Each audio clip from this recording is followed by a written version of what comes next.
Hola, bienvenidos a Oscars Green Card. Hoy con un vídeo especial porque es una entrevista. Joaquín es un arquitecto de España que ya tiene la Green Card en sus manos para continuar su vida y su trabajo en Florida. Vamos a hablar con él y nos va a dar un montón de consejos sobre su proceso EB1A y EB2NW. Y si te interesa saber cómo hacerlo por ti mismo, como lo hizo Joaquín, entra en oscarsgreencard.com porque tenemos una gran cantidad de recursos como nuestro curso paso a paso de EB1A o nuestra plataforma EB2NW.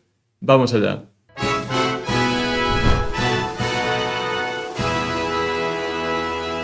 Joaquín Fernández, bienvenido al canal, ¿cómo estás? ¿Qué tal, Óscar? ¿Cómo estamos? Pues muy Ahí bien. estamos. Y enhorabuena porque creo que has acabado un proceso que no solo ha sido difícil, sino que ha sido largo, ¿no? Muy largo. Ha sido, bueno, gracias a ti, ha sido fácil. Es muy estresante después y luego ha sido extremadamente largo. Ya. Y ahora explicaré un poquito, cuando tú me preguntes, iré guiando Sí. el por qué iba Sí. viendo los vídeos, iba viendo los problemas que iba teniendo yo.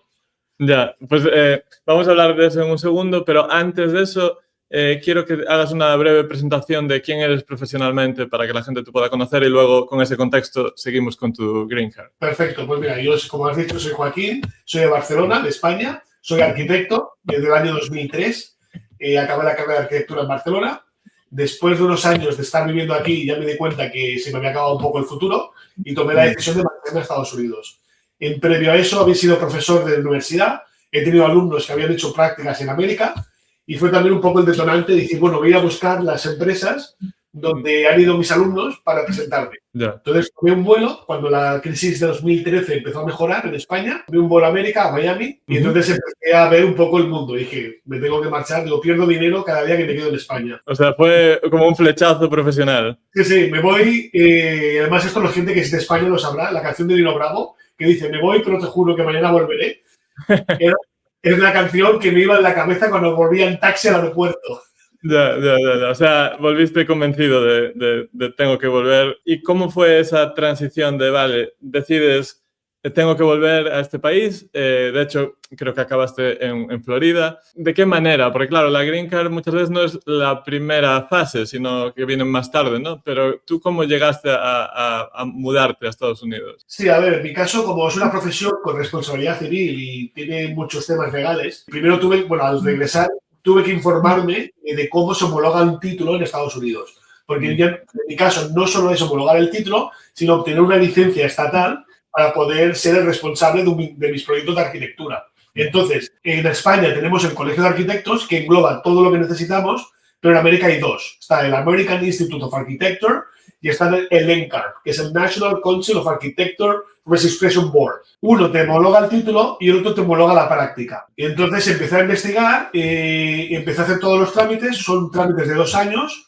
tuve que estudiar todo de nuevo, adaptarme a la normativa americana, demostrar que mi experiencia era suficiente como para poder abarcar el proceso constructivo americano y presentar toda la documentación, que tardé 2 años. Presenté un dossier en Washington, D.C., ahí me evaluaron, luego me examinaron y entonces ya me dieron el récord para ser arquitecto en América. ¿Y mientras estabas en España aún? O sea, sí, tú preparándome fuiste a hacer ese trámite solo. Sí, bueno, es decir, yo me fui de América para investigar qué pasaba, tomé la decisión de marcharme y entonces, ¿cómo marcharme? Entonces, por un lado era el tema migratorio y por otro lado tema título. El tema migratorio, muy complejo, porque yo doy un servicio, no me contrata nadie, y empecé con una E2. Entonces hice una visa de inversión, entonces muchos abogados no la creían porque, claro, un arquitecto no invierte, simplemente monta una oficina.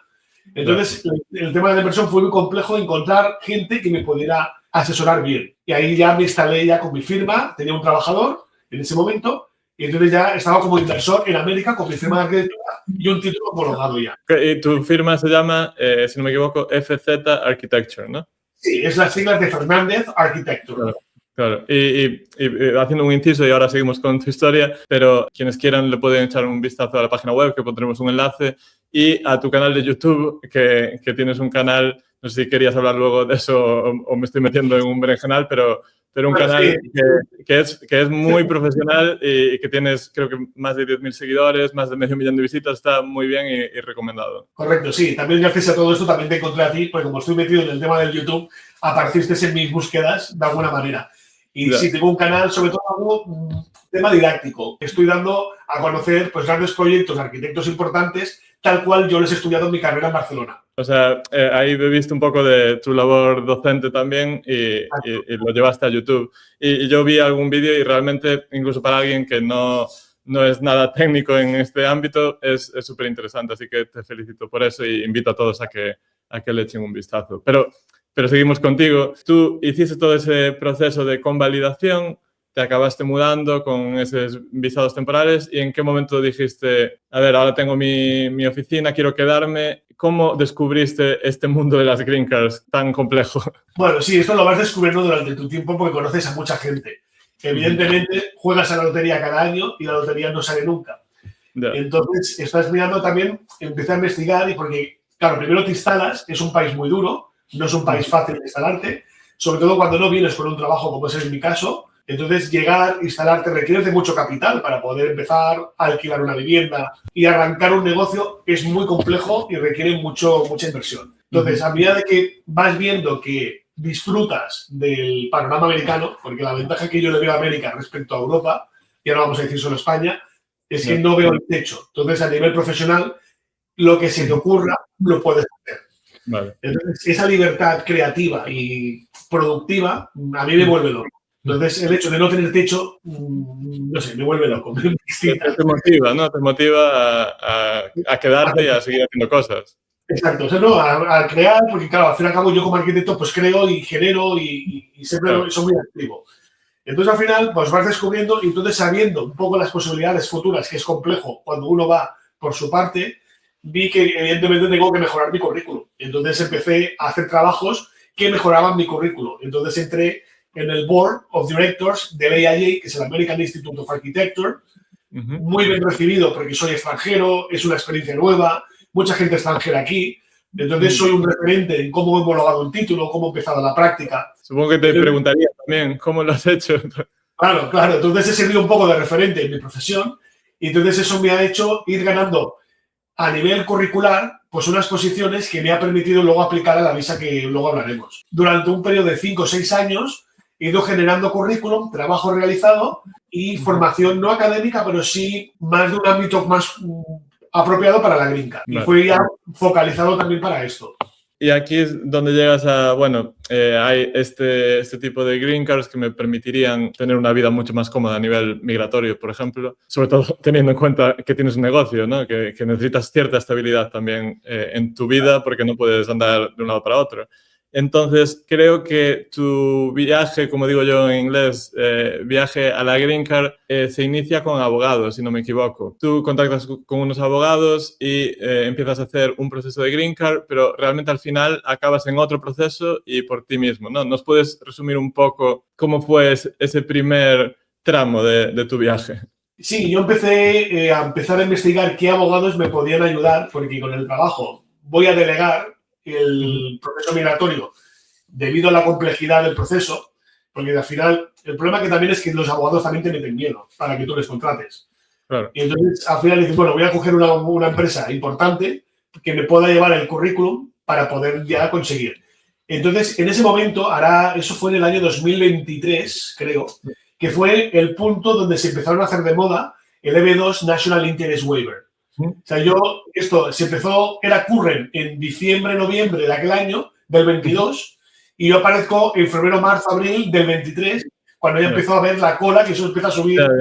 Y yo ahí descubrí el proceso. Quería renovar la E2 y dije, mira, no voy a pasar el miedo de irme a Madrid a renovar una E2, por si pasa cualquier cosa, no regreso. Quiero ya olvidarme de este proceso de control, porque es lo que tú has dicho antes. Además, yo como arquitecto hago un proyecto, se tarda más de medio año, se lleva al ayuntamiento, tarda un año en revisarse, sale el permiso de obras al año y pico, se construye y al año y pico tienes la casa. Entonces, claro, no es un proceso que vendo un chicle, lo vendo y mañana se consume. Entonces son procesos tan largos que digo, es que estoy en mitad de todo. Prefiero una estabilidad y olvidarme de un proceso de renovación. Claro, entonces, y desde ese punto de vista supongo que también miraste a abogados porque es el pensamiento que tiene mucha gente de, bueno, yo estoy muy ocupado, tengo un montón de responsabilidades, en tu caso proyectos que que ir al ayuntamiento, que hablar con los clientes, que hacer mi trabajo de arquitecto y al final dices, lo voy a delegar un poco. Supongo que ese fue tu planeamiento ahí, ¿no? Y que como te meten miedo de que no lo hagas mal, que luego te dicen no sé cuánto y todas estas historias, dices, bueno, pues que lo haga una empresa fuerte, les pagué un dineral para que hicieran un expediente acorde a mi currículum. Entonces empecé con la IB2, National Interest Waiver, porque como montas un negocio, soy especialista en arquitectura bioclimática. Y entonces tengo como lo que dice el IB2 con el PRON 1 y el PRON 2. El PRON 1 tengo un commitment con América porque genero menos dióxido de carbono y puedo ayudar y mejorar un punto en aquel momento que Biden estaba más promovido por la arquitectura ecológica. Y segundo, ya tengo una empresa, tengo una licencia, ya soy arquitecto, ya he hecho ejemplos en América. Ya puedes demostrar que estás bien posicionado porque ya lo estás haciendo realmente. Correcto. Entonces dije, bueno, esta es la mía, vamos a por esta. Y entonces hice el proceso con los abogados, no pide ningún premio porque no me hacía prisa. Y a los 6 meses me llega el primer request. Y el request, al final, pues esta empresa me llama y me dice... Te programan una reunión y te dicen, no, yo soy la psicóloga para hacerte ver que, digo, no, es que yo no quiero un psicólogo, yo ya sé lo que es un request. Perdona, es que esto no lo había escuchado nunca en la vida. Te pusieron en la llamada una psicóloga.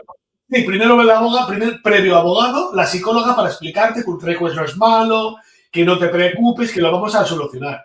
Y dije, mira, yo no he pagado un dineral para pagarte a ti y a 1000 personas detrás. Yo pago un dineral para tener un servicio de una visa. Ahora sabemos dónde va todo ese dinero.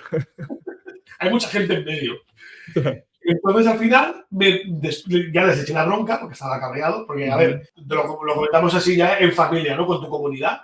Los que hacemos una EB2 o los que hacemos una EB1 tenemos un nivel intelectual un poco más alto. En el sentido, hemos estudiado, tenemos una percepción de la realidad diferente. Entonces, entendías el proceso. Aunque no seas un experto en él, entiendes qué es y cuál puede ser el problema. O sea, no te tienen que explicar las cosas como claro, un niño. Para mí no es algo ambiguo, es algo que no cumple, se revisa y se hace. Yo hago un proyecto, no cumple, lo reviso y lo vuelvo a entregar. Eso es lo mismo en mi caso. Entonces, al final, le acabé diciendo, digo, si yo no estoy pagando esto para tener personal que me ayude, yo quiero el trabajo bien hecho. Entonces, luego me programaron la visita, la reunión con la abogada o abogado, vamos a dejarlo en neutro, de que se va a encargar del request, que no es la misma persona del informe. En ese momento, error de mí, pues como confié en la empresa, lo vi muy por encima del documento, dije, vale, ok, entrégalo y vamos bien. Cuando llega el request, te lo lees, te miras lo que han entregado en tu nombre y dices, madre mía, o sea, horroroso. ¿Y ahí qué pensaste? ¿Tengo que tomar las riendas de este proceso? Bueno, todavía no. Le digo a la persona que se encargaba de mi caso. Yo he sido profesor. Yo encuentro tu documento en mis manos y justifico este request. Porque no está ni explicado, ni yo lo entiendo, y soy yo la persona que está aquí.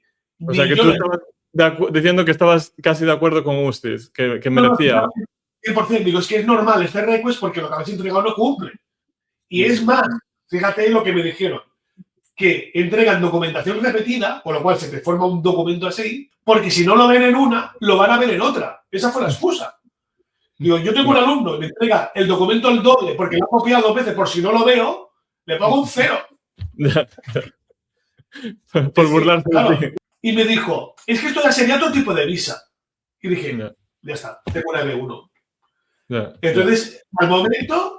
yo ya te seguía por los canales, yo ya te iba viendo, yo iba aprendiendo del proceso EB2, sobre todo.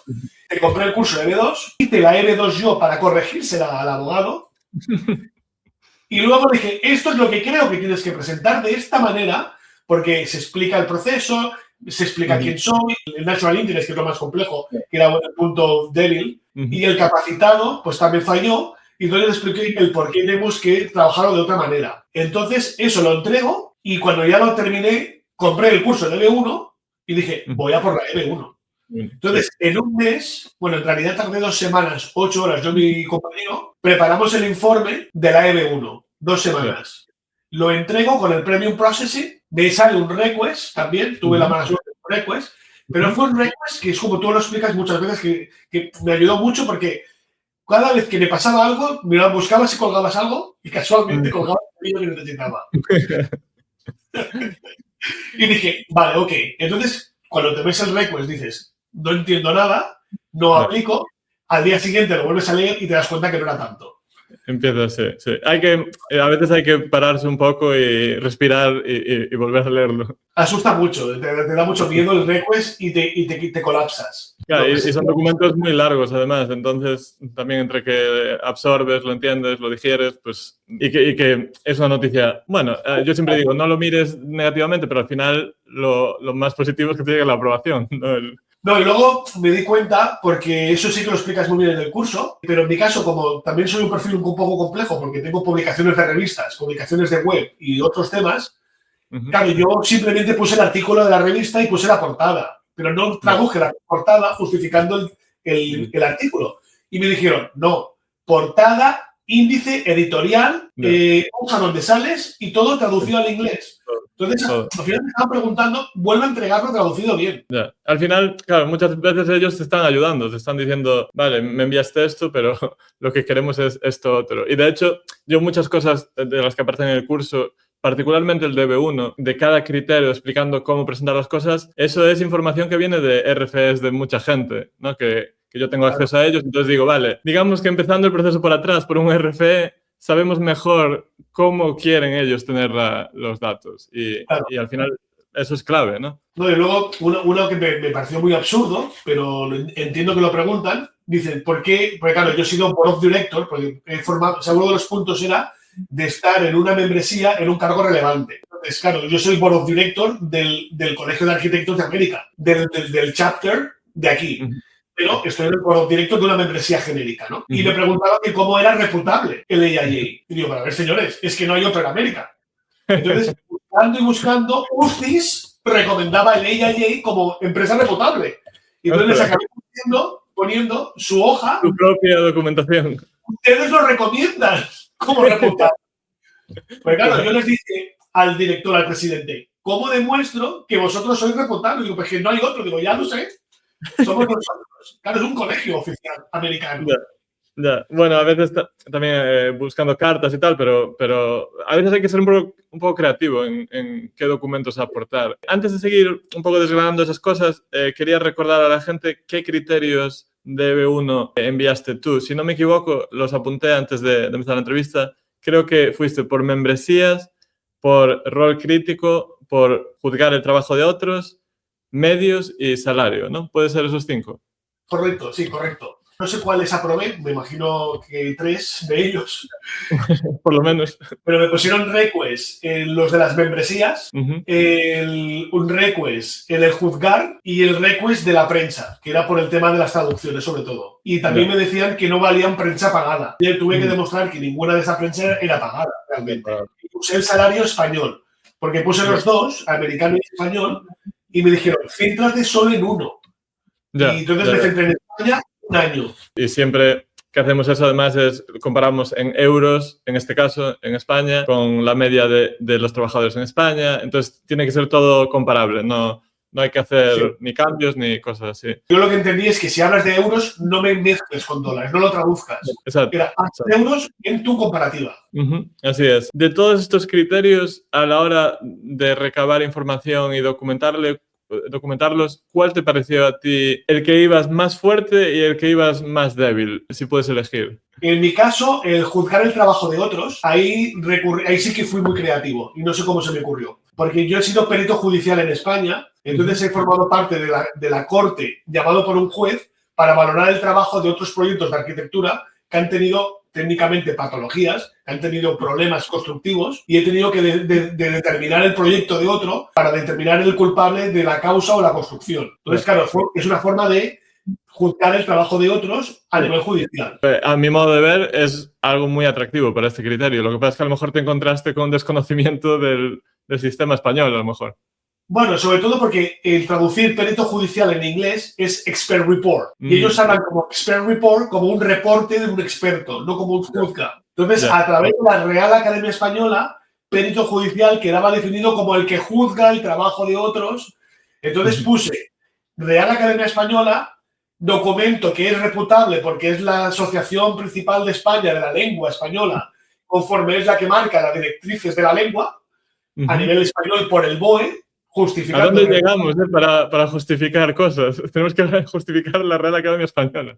Claro, la Real Academia Española como que es reputable para que diga la definición que tiene es la válida para que ellos entiendan que un expert report sería traducido de otra manera y el significado en España es juzgar y en América no, pero era un tema léxico. Por eso demostré que era juzgar, porque lo demostré que en España un perito judicial juzga. Soy la voz del juez en una parte técnica que el juez no tiene conocimiento. Claro, además estás juzgando a otros de tu profesión que no son, no tienes una relación con ellos de trabajo, sino podrían ser son tus iguales, digamos, en tu profesión. Claro, entonces viene un arquitecto que tiene un problema judicial, yo aparezco para valorar ese problema. Y entonces el juez determina, porque además no soy de parte de abogados, soy del juez, por formar parte de la agrupación de peritos forenses. Hoy, de manera independiente, juzgo el trabajo que ha hecho este arquitecto en frente al problema que tiene legal. Y a nivel de membresías, por ejemplo, creo que en su momento me contabas que una de las cosas en las que te centraste es no solo hablar de la reputación de la entidad en sí, sino de qué requisitos pedían para ser miembro o para ser miembro a tu nivel. Y creo que hablabas también de explicarles que habías sido aceptado porque tienes unas credenciales muy únicas. Por ejemplo, hablabas se llama LEED, ¿no? Esa certificación de arquitectura sostenible, ¿no?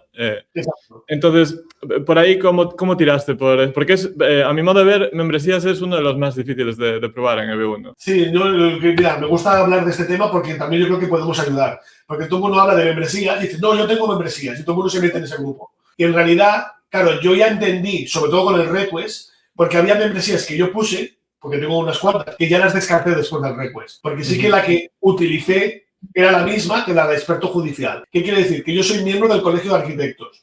Y cuando pasas un filtro más, después de 5 años de experiencia, cursos y otros puntos de evaluación, entro en perito judicial. Entonces, dentro de la membresía del colegio, estoy por encima porque tengo un plus de conocimiento para ser perito judicial. Y para llegar a ese punto, encontré las directivas donde venía que un tribunal decide quiénes son los peritos judiciales de este año. Entonces, pude justificar, según USCIS, que no es que yo pago la membresía, sino que por mi conocimiento ha habido un tribunal externo que valora si yo puedo acceder a ese punto. Entonces, tengo la membresía que no todo el mundo entra en la membresía. En ese punto yo requería experiencia, curso y avanzado, y entonces ya podía acceder a otro tipo de membresía superior en la que ya me conectan con el juez en los tribunales de España.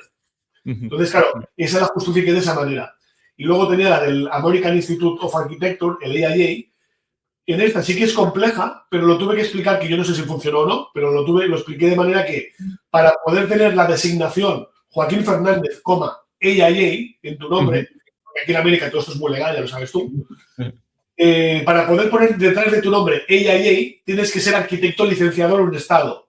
Entonces le expliqué que para ser arquitecto no es hacer la carrera de arquitectura, no es hacer un máster de arquitectura, sino que es llegar a ese punto, 3 años de experiencia, 7 exámenes, aplicar por una licencia en tu estado y cuando tienes la licencia puedes ponerte AIA.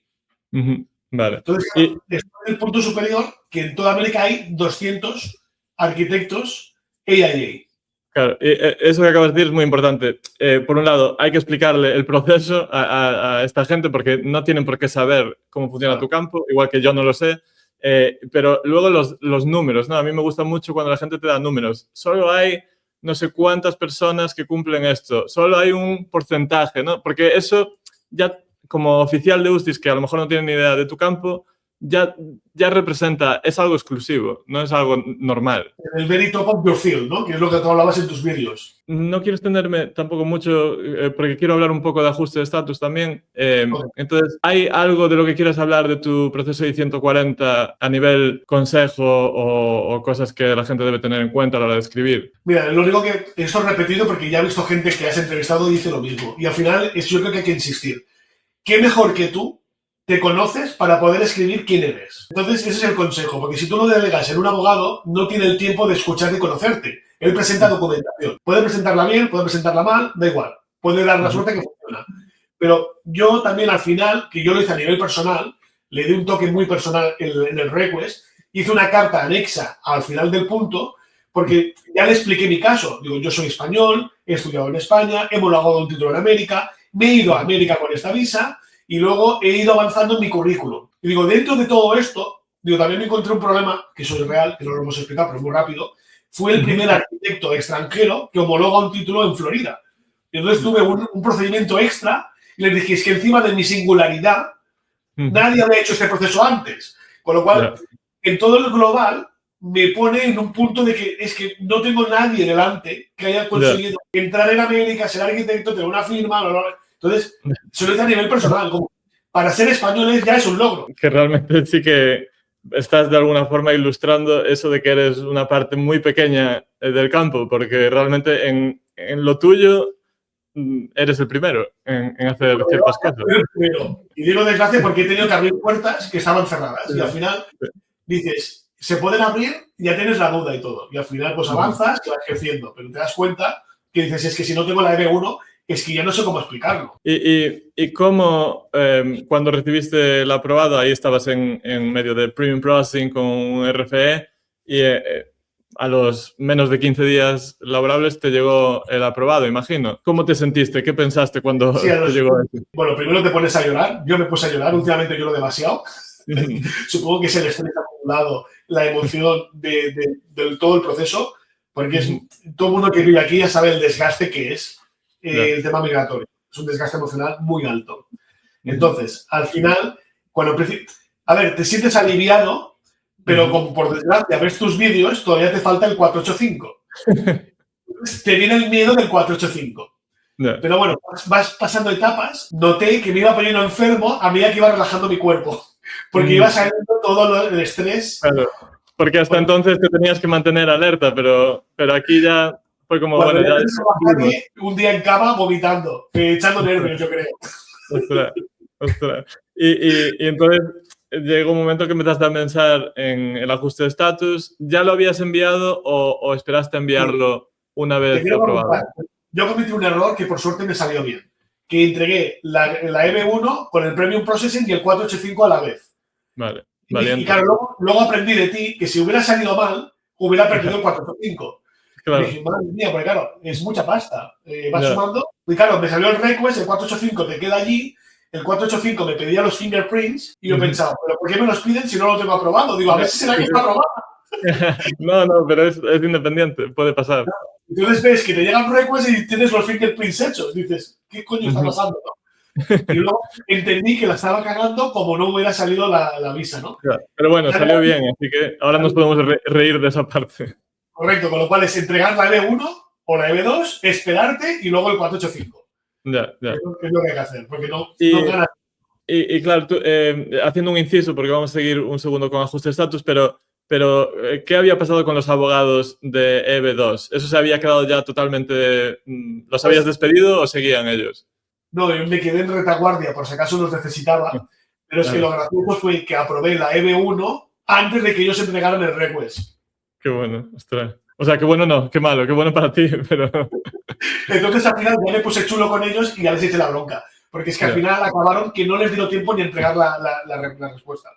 Y usaron mi respuesta para que la aprobara para enviar mañana que se acababa el plazo. Entonces, como ya tenía la EB1 aprobada, aproveché para echarles la bronca. Digo, un día antes me envías lo que yo te he enviado hace un mes, que ellos tienen más gente, que no eres tú solo. Y cuando te toque, haremos tu request. Pues se les acabó el plazo. Ajuste de estatus, aquí viene una parte un poco negra de la historia, que es el tiempo, ¿no? El tiempo de procesamiento de USTIS, que alguna gente tiene suerte, pero en tu caso fue un proceso más largo de lo que te imaginabas, supongo. Sí, yo creo que, bueno, inaudito no, porque yo creo que a más gente la ha podido pasar, pero de lo que yo he visto por tu canal, he sido el más largo de calle. Cuando entregas el proceso, en aquel momento entrabas en el tiempo de procesamiento y te daban una fecha. Sí que cuando yo lo entregué, podía entregarle el médico más tarde, con lo cual me llega el request de la prueba médica. Lo entregué en junio, me llegó el request en junio. Yo, como ya probé a finales de mayo la Green Card, bueno, la Green Card, la EB1, la prueba a finales de mayo, a primeros de junio voy al médico y al final entrego en julio todos los papeles del médico. Se actualiza todo el request, me ponía 2 meses de tiempo de procesamiento. Y entonces, entonces veía muchos vídeos tuyos de que todo el mundo cuando le pillan al médico, entre 1 y 2 salía la Green Card. Sí. Y vi un vídeo tuyo, por eso te digo que eras premonitorio, que decía, se han acabado las R1 este año. Y dije, coño, pues estoy aquí yo en agosto y no me llega ninguna carta. Entonces me tuve que esperar a octubre. Entonces, cuando llegó octubre, ahí se me puso en 8 o 9 meses. no acababa nunca. Que te pilló el que se acaban las visas del año fiscal y luego USTIS empezó a ser mucho más lenta. Sí, empezó mucho más lento y entonces yo entregué esto en el 2024, mayo de 2024, y la Green Card aprobada fue abril 2026. Ostras. 2 años. 2 años, 2 años. Hice 2 quejas y me daba miedo hacerlas. La primera, preguntar, oye, ha pasado octubre, ha pasado diciembre y esto no se mueve. Que yo tenía ya el médico entregado en junio. Ya. Entonces me llega un request, que eso es una cosa nueva que no sabía, que por tener una E2 parece ser que hay un privilegio fiscal con el gobierno español. Que yo me imagino que debe ser algo como de la pensión final, por lo que tú cotizas. Entonces me pidieron un papel renunciando a ese privilegio. Entonces lo entregué en 24 horas, eso fue septiembre, volví a quejarme en febrero del año siguiente, que era este año ya, me dijeron que el tiempo era normal, que te olvidaras, y entonces automáticamente en abril salió aprobada, ya sin entrevista, sin nada. Bueno, menos mal. Eso es lo que te iba a preguntar, si habías tenido entrevista o no. No, me cagaba vivo con la entrevista. Digo, vaya, ya me cago. Es que siempre hay una cosa más por la que preocuparse, por desgracia. Entonces todo el mundo, tranquilo, que te va a salir, felicidades, que no la tengo. Entonces, claro, veía vídeos tuyos, la gente la ha perdido porque la han encontrado. Digo, a ver, ¿qué he hecho yo? Digo, no he hecho nada malo. Y entonces me iba, como me pasaba todo lo que tú decías, digo, ahora solo me falta esto. Por una parte siento ser el portador de malas noticias o de ansiedad, pero bueno, pero está bien también saber lo que hay para estar preparado mentalmente, ¿no? Que no te pille. Ahora públicamente no sale todos juntos, pero cuando yo empecé el proceso podías elegir el centro de procesamiento de tu uso local y casualmente la de mi área ponía 48 meses. Ya, o sea, era la peor. Más largas y al final han sido 24. Ya. Bueno, y ahora tienes esa Green Card. ¿En algún momento temiste por tu estatus migratorio o tuviste suficiente tiempo, a pesar de que haya sido un proceso tan largo, para ir de un visado a otro sin problema? No, yo siempre estuve dentro de tiempo, se me acababa la E2, entonces en ese momento hice el cambio de estatus y estaba tranquilo porque ya se sabía, y con lo que tú hablabas y íbamos aprendiendo, ya sabes que estás en un estatus legal y lo consultas. Estás protegido. Claro. Correcto. Entonces, todo el mundo en España, cuidado, que no sé qué. No, a ver, no pasa nada. Lo único que sí que al final me asusta y luego me cabrea porque tienes que renovar el ID. Entonces, cuando renovas el ID, presentas los papeles de inmigración que están pending. Te sientan ahí una hora, empiezan a llegar policías por todas partes y empiezas a pensar de todo. Me tocó una persona muy hostil que dije, hostia, es que esto es muy duro, no me trates así, que no he hecho nada. Entonces, luego salió todo bien, te renuevan el ID por un año, se acaba el año y tienes que volver a renovarlo. Y te dicen, ¿la tienes? Yo no. Ahora, coño, es que son 2 años. En ese sentido, las cosas se están poniendo peor, por desgracia, ahora con los tiempos que permiten para estas tarjetas y tal. O sea que la gente que viene detrás lo va a tener aún un poco más crudo en ese sentido. Pero bueno. Pero bueno, 2 años, pero final feliz. Exacto. Pero tú ahora estás en Florida, tienes tu oficina ahí, estás haciendo tu trabajo. En principio, a largo plazo, ¿no? Entiendo. Sí, no hay, de momento, sí, lo que te genera al final la cabeza cuando las unilas, porque como llega de un día para otro y no tienes un fin, te llega, la tienes en tu mano y dices, ¿cuándo ha pasado esto? Y ayer me estaba quejando de que no llegaba. Entonces, a poco yo lo he ido asimilando, entonces sí que te da esa tranquilidad de decir, ahora depende de mí, el yo decidir si me marcho o no, pero ya no tengo que estar dependiendo de una renovación, justificarte, sobre todo porque tienes que justificarte continuamente para todo. Sí, te da una paz mental muy grande. Sobre todo, insisto, para alguien que tiene un negocio, pues creo que aún es un nivel más necesario que para otra gente. Joaquín, no sé si hay algo más que quieras compartir que no hayamos tocado.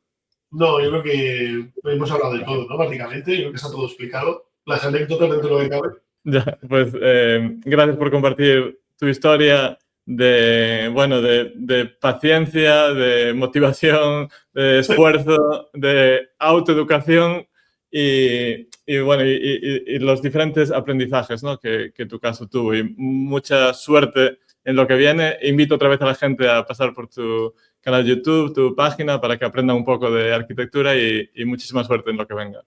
Muchísimas gracias, Óscar, y suerte con el canal. Gracias.